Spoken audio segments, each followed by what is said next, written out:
USA, USA, USA, USA. Welcome back for another episode of Overtime Insights.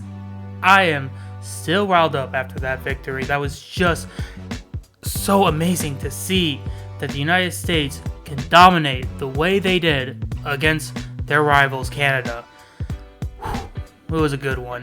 And just right off the bat, just never seen anything like that to start the game. At least not in this century. It's been quite some time.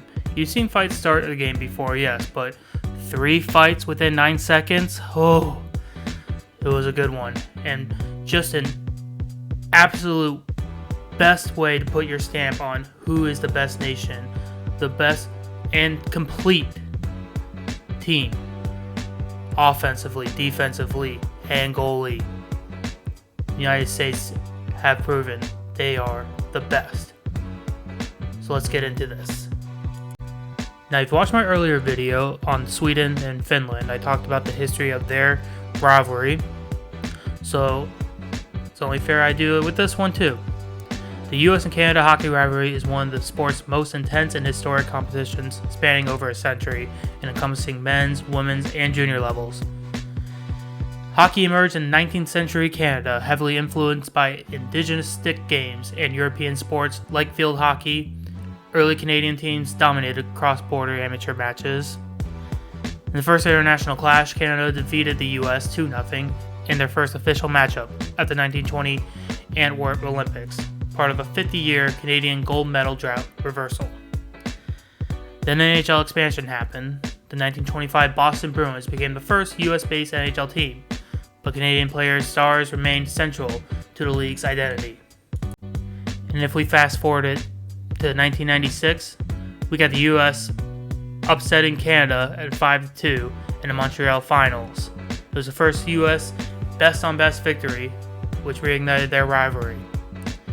Then go to 2002, Canada ended a 50-year gold drought with a 5-2 win in Salt Lake City over the US, and this cemented Canada's return to dominance.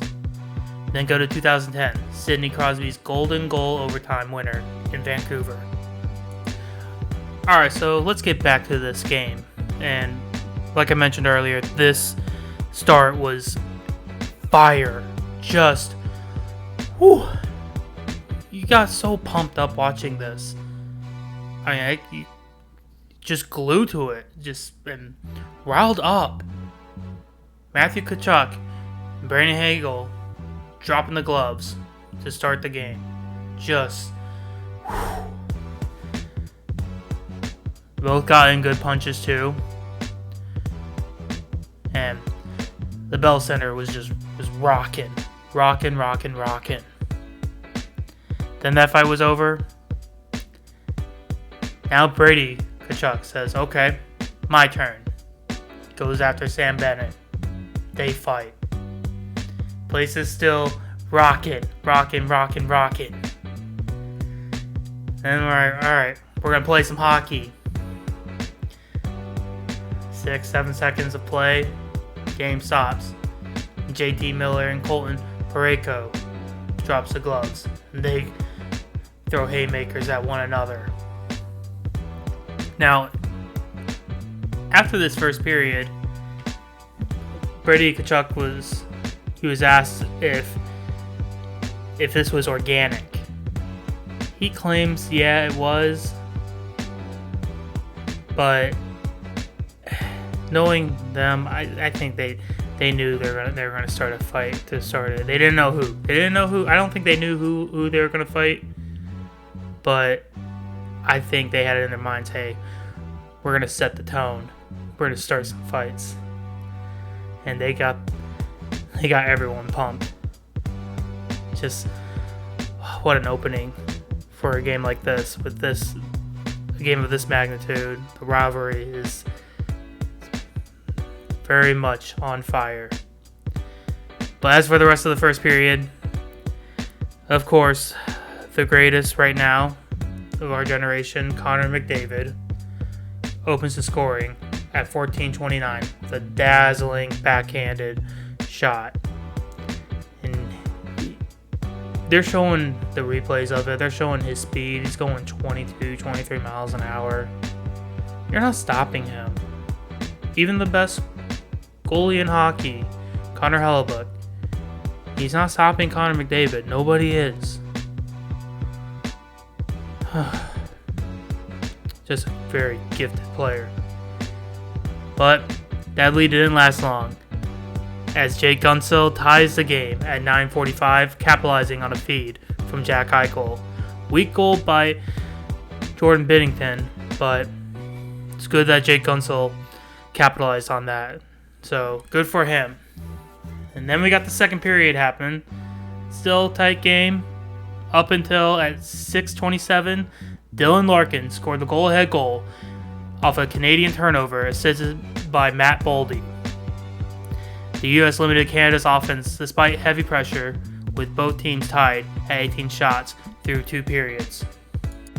And at the start of this third period, the U.S. were not going to risk it. They were being defensive. And the U.S. defense neutralized Canada stars McDavid, Crosby, and MacKinnon, blocking 13 shots and maintaining physical play. And up until the very end, Guentzel sealed the win with an empty net goal at 1:19 left in the third. This game ended Sidney Crosby's 26-game winning streak in Canadian colors, dating back to 2010. It was the first U.S. win over Canada in elite competition since the 2010 Olympics. The victory secured Team USA's spot in Thursday's championship game, while Canada must beat Finland on Monday to advance. I would love to see a rematch for this. I think the hockey world would love to see it. Now that this game is in hands of U.S., I don't know if U.S. is going to hold back or what, but I would like to see U.S. and Canada in the final. I think everybody would. If it was anything like tonight, it's going to be explosive. Oh. But let's see what happens with this one. If you want round 2 of USA versus Canada, let me know in the comments below. Or if you want US to hold up and play Sweden or Finland, depending on how it goes. I don't know, I think it would be good to just have USA and Canada. But that's it for tonight's video. Exciting one. Very, very exciting. So, that's it tonight. And I'll see you in the next video. Probably will drop on Monday night. Take care.